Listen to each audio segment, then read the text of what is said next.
Imagine buying your dreamland, planning to build a quiet life, only to wake up one morning and find an entire HOA had built 96 homes on it without asking.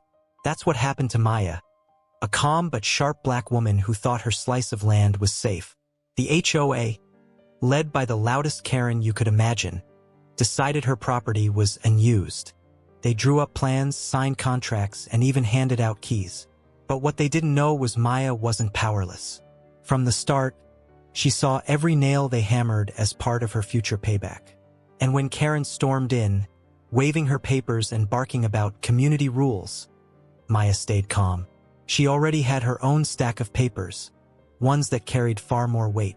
What started as a violation was about to become the perfect trap, and Karen was walking right into it. Maya had inherited her land from her grandmother. It wasn't just dirt. It was history, memories, and pride. But to Karen, it was wasted space. The HOA claimed they were revitalizing the community, and before Maya could blink, construction trucks rolled in. Roads, driveways, houses, all on her deeded land. Neighbors whispered about how bold it was, but nobody dared to stand against Karen, who strutted around like the self-appointed queen of the block. She held HOA meetings like court sessions, shaming anyone who disagreed. But Maya, she didn't argue.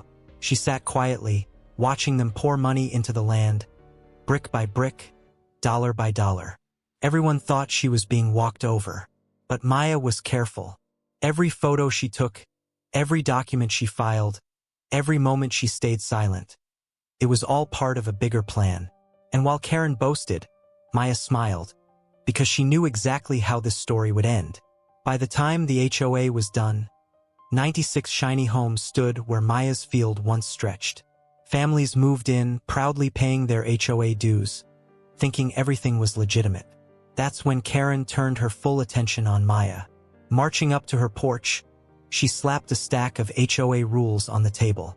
"You're now part of our community," she declared, smirking. "You'll need to start paying fees, keep your yard trimmed, and no loud music." Maya just raised an eyebrow. "On my land?" she asked. Karen sneered. "Correction, our land.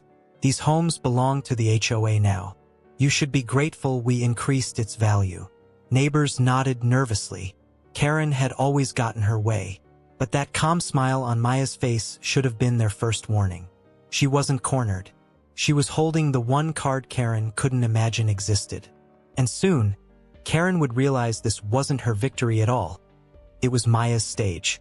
Karen's arrogance only grew. She bragged in HOA meetings about taking over useless land and mocked Maya for staying quiet.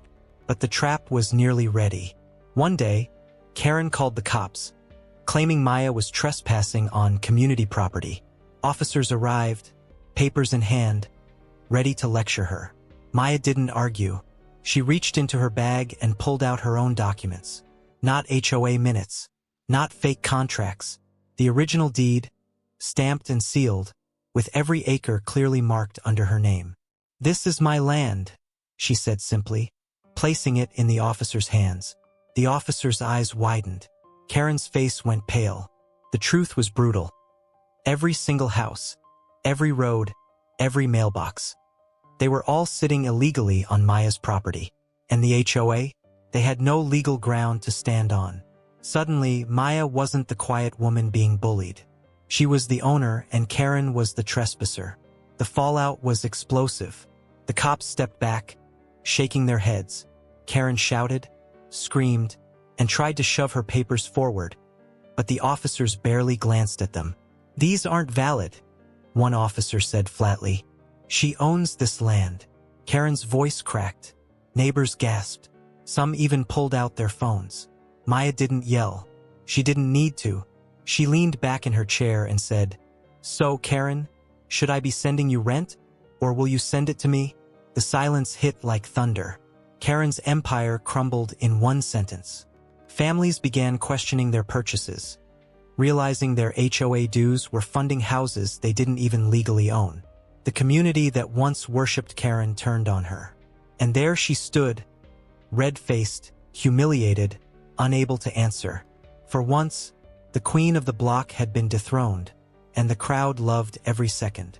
The HOA collapsed almost overnight. Lawsuits stacked up higher than their newsletters.